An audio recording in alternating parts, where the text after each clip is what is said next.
In fact, we have more breaking news that's now coming in. Teams of AAIB are at the Redbird Airways Private Limited. They're collecting documents that are related to the company, is what we're learning. Records as far as the Jharkhand government leased aircraft are concerned are being looked into. The investigation will be concluded based on all of the evidence that is collected from this particular investigation, and of course the testimonies that will be carried out, the questioning that will be carried out to corroborate the evidence, to either back it or to dismiss the evidence that has been collected so far by the investigating team. Payal, my colleague, now joins us, getting us more details. Payal, what more can you share with us? What is the line of questioning? What is the line of investigation that the AAIB is looking into? To begin with, when the crash took place yesterday, immediately the AAIB teams were rushed to the accident site, and were also rushed now to the, in fact, makers of this particular aircraft, which was leased by the Jharkhand government.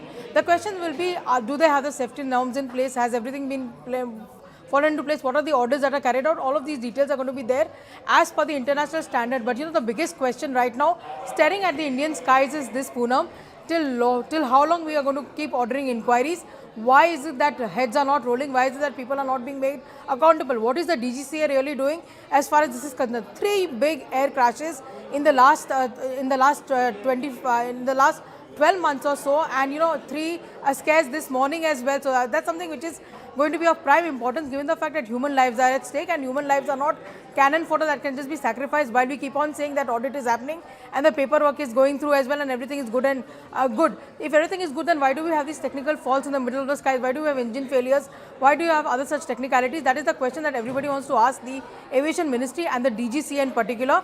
There has been a growing noise amongst the aviation circle that it is high time that people from DGCA are made accountable, and the glowing clamour for removing the DGCA chief from his post, because it seems to be untenable as of now, because there has been no action that has been taken, and we are only piling on reports that are pending, whether it's the Air India crash or whether it's now the crash in Jharkhand yesterday evening.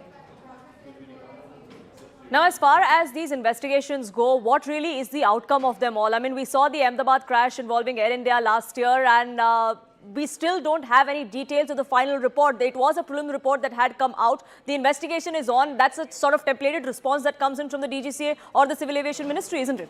Poonam, to begin with, when you take over these probes, they have to be done by a certain standard. AAIB mandates for the preliminary report to be out within a month's time. That's going to be exactly the time that you will see the Ajit Pawar crash report coming out, in the next couple of days as well.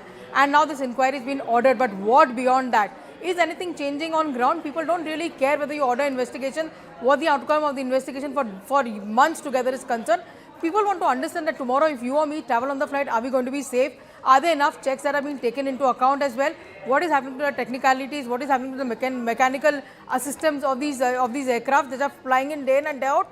And whether it is private aircraft that are being leased out, or whether it is, of course, aircraft like in this case which are leased out by the government as well. Are human lives, for free? That's the question that is being asked. And of course, there is a clamoring, there's a growing demand saying people are not, doing their duties of core. Are these audits just being brushed under the carpet? Are they just being done for the heck of it? Is there anything concrete which is coming out? Have they pointed out to any flaws, and what is happening about that? That's the big question that is being asked, because accountability is going to be paramount. So we'll have to just wait and see how these inquiries come through. But like I said, is there any guarantee that no such thing will happen in the future?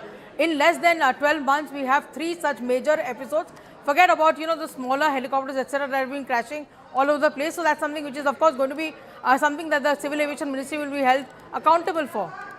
Absolutely, and answers need to be forthcoming. Unfortunately, so far, we haven't really heard much, at least on these 3 instances are concerned. The CNN News 18 will continue to ask those questions.